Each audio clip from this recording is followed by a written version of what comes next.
ഇപ്പൊ ജാൻമണി എനിക്കെതിരെ ഒരു വീഡിയോ ചെയ്ത് സംസാരിച്ച സമയത്ത് ജാൻമണി തന്നെ സിബിനോട് പറഞ്ഞു, ജാൻമണി ഹോട്ടൽ ടാസ്ക് കയറ്റി വിടാം, ഗസ്റ്റായിട്ട് കയറ്റി വിടാം, അഖിൽമാരുടെ വീഡിയോ ചെയ്യും. ഈ മറ്റേ അപ്സരയുടെ ഹസ്ബൻഡ് ആൽഫി ഈ പെൺകുട്ടിയെ അതാ ഞാൻ പറഞ്ഞത്, ഈ പാവം പിടിച്ചതിനെ ചർച്ചയായി വരും. പുള്ളി ചോദിച്ചു എന്തിനാ ചിരിച്ചത്? ഞാൻ പറഞ്ഞല്ലേ, തോൽപ്പിക്കാൻ പരമാവധി നോക്കിയിട്ട് പിന്നെ ജയിപ്പിച്ചെന്ന് പറയരുത്. ഞാൻ എന്നിട്ട് ഞാൻ പറയാം, ഞാൻ ഏഷ്യാനെറ്റിന്റെ ഫസ്റ്റ് ഒരു പ്രൊമോ ഷൂട്ടിനാണ് പോകുന്നത്, ഒരു സീരിയലിന്റെ പ്രൊമോ ഷൂട്ട്. അപ്പോഴും എന്നെ വിളിച്ചിട്ട് പ്രവീൺ, നമ്മുടെ ഇവനോട് സിബിനോട് പറഞ്ഞ ഇതേ അദ്ദേഹം, ഈ പ്രവീൺ എന്ന് പറയുന്ന ഏഷ്യാന്റെ ഒരു PR ഹെഡ്, പുള്ളി എന്നെ വിളിച്ചിട്ട് പറഞ്ഞു, അഖിലെ പൈസ ഒന്നും ചോദിക്കരുത്, അഖിലിന് നമ്മൾ ഉണ്ടാക്കി തന്നിട്ടുള്ള ഒരു വലിയൊരു മൈലേജ് ഉണ്ട്.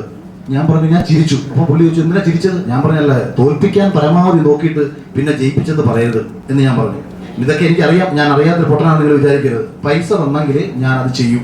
അപ്പം പൈസ ചെയ്യരുത്. അപ്പൊ ഇതായിരുന്നു തുടക്കത്തിൽ ഇറങ്ങിയ ശേഷം ഉണ്ടായിരുന്നു. പക്ഷെ എനിക്ക് അത് പറയേണ്ട കാര്യമില്ല, ഇപ്പോഴും ഇത് പറയേണ്ട കാര്യം എനിക്കില്ല. കാര്യം എന്ന് വെച്ചാൽ ഒരാളുടെ ഒരു പ്രശ്നം എന്റെ മുന്നിലേക്ക് എത്തിയപ്പോ എനിക്ക് നിശബ്ദത പാലിച്ചൂടെ? എനിക്ക് എന്താണ് നഷ്ടം? ഇപ്പൊ ഒരു പക്ഷെ സാബുവിന്റെ സ്ഥാനത്ത് ഞാൻ കയറി പോകേണ്ട ആളായിരിക്കാം ഹോട്ടൽ ടാസ്കിൽ. ഒരു പക്ഷെ എന്നെ അവർ വിളിച്ചേനെ.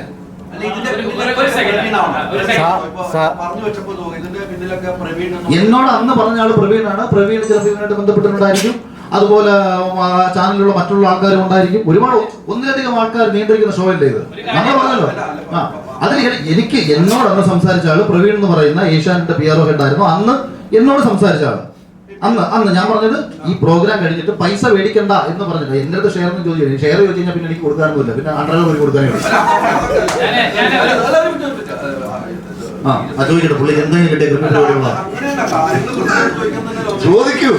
താങ്കൾ പറഞ്ഞ പ്രവീണിന്റെ കാര്യം ഈ താങ്കളുടെ മാത്രമാണല്ലോ. ഇതിന്റെയൊക്കെ പിന്നിൽ പ്രവീൺ ഉണ്ടെന്നും പ്രവീണാണെന്നും താങ്കൾ വിശ്വസിക്കുന്നു? ഈ സിബിന്റെ കേസിലൊക്കെ പ്രവീണാണ് താങ്കൾ വിശ്വസിക്കുന്നത്? അല്ല, അദ്ദേഹവും ഉണ്ടാവും. കാര്യം അദ്ദേഹം ഉത്തരവാദപ്പെട്ട പോസ്റ്റ് ഇരിക്കുന്നതാണ്. ഞാൻ പറഞ്ഞത്, എന്നോട് പേഴ്സണലി പറഞ്ഞത്, അന്നത്തെ വിഷയത്തിൽ സംസാരിച്ചത് ഇദ്ദേഹമായിരുന്നു. പൈസ മേടിക്കരുത്, കോൺട്രാക്ട് ഉണ്ട്, തിരിച്ച് സംസാരിക്കരുത് എന്ന് പറഞ്ഞ് ഇത്തരം ഭയപ്പെടുത്തലുകൾ ആദ്യത്തെ നടത്തിയ ആള് പ്രവീൺ എന്ന് പറയുന്ന അദ്ദേഹമാണ്. ഇപ്പൊ ജാൻമണി എനിക്കെതിരെ ഒരു വീഡിയോ ചെയ്ത് സംസാരിച്ച സമയത്ത് ജാൻമണി തന്നെ സിബിനോട് പറഞ്ഞു, ജാൻമണി ഹോട്ടൽ ടാസ്ക് കയറ്റി വിടാം, ഗസ്റ്റായിട്ട് കയറ്റി വിടാം, അഖിൽമാരുടെ വീഡിയോ ചെയ്യും. ഈ മറ്റേ അപ്സരയുടെ ഹസ്ബൻഡ് ആൽഫി ഈ പെൺകുട്ടിയെ അതാ ഞാൻ പറഞ്ഞത്, ഈ പാവം പിടിച്ചതിനെ ചർച്ചയായി വരും. അത് അഖിൽമാരുടെ ഹേറ്റേഴ്സ് മൊത്തം വോട്ട് ചെയ്ത് കൊടുക്കുക, ചാനത്തിക്കോളാൻ പറഞ്ഞു. ഇതെല്ലാം പ്ലാൻഡാണ് ഇവർക്ക്. ഇങ്ങനെ അതായത് മനഃപൂർവ്വം ചെയ്യുന്നതിനും പിടിക്കുന്നതിനും ഒക്കെ തന്നെ ഇവർക്ക് ഒരു പ്ലാൻ ഉണ്ടാവും. പിന്നെ ഇത് നമ്മളിപ്പോ ഇത് ഈ പറഞ്ഞതുകൊണ്ട് ലാഭത്തിനോ മറ്റൊന്നിനൊന്നും വേണ്ടിയിട്ട് പറഞ്ഞതല്ല. നമ്മുടെ ഉള്ളിലൊരു നീതി ബോധം. ഇപ്പൊ നിങ്ങൾ ഇത്രയും പേര് ഇവിടെ വന്നു, അത് തന്നെ ഏറ്റവും വലിയ കാര്യമായിട്ടാണ് ഞാൻ കാണുന്നത്. വേണമെന്നുണ്ടെങ്കിൽ ഇതിനെ തള്ളിക്കളയാം. പക്ഷെ നിങ്ങൾ ഇത്രയും പേര് സപ്പോർട്ട് ചെയ്യാൻ വന്നില്ലേ, അത്തരം നീതിബോധം എല്ലാവർക്കും ഉണ്ടാവണമെന്നാണ് ഞാൻ പറയുന്നത്. താങ്കൾ ആരോപിച്ച ആരോപണത്തിലും പ്രവീണാണോ? ഏതായിരുന്നു? അത് എന്നെ പീഡിപ്പിച്ചിട്ടില്ല.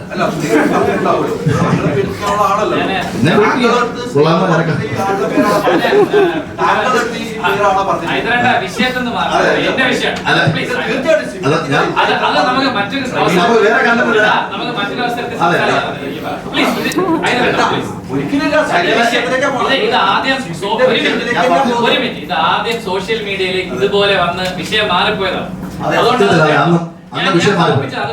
ഇത് എന്റെ വിഷയമാണ്. എനിക്കിത് സംസാരിച്ചപ്പോൾ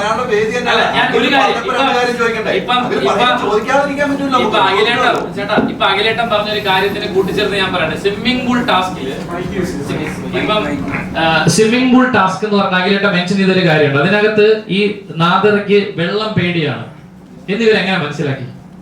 എന്നിവർ ക്ലിയർ ആയിട്ട് മനസ്സിലാക്കിയിട്ടുള്ളത് ആദ്യത്തെ സൈക്യാട്രിക് സെഷനിലൂടെയാണ്, ഒരു സംശയമില്ല.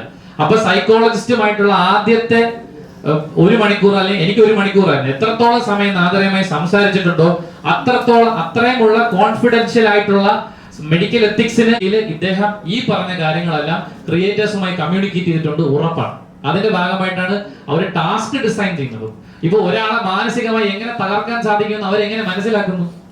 അവരുടെ ഹിസ്റ്ററി മുഴുവൻ ഈ സൈക്കോളജിസ്റ്റ് വഴി അവർ മനസ്സിലാക്കുക. അത് തന്നെ മെഡിക്കൽ എത്തിക്സിനെതിരാണ്.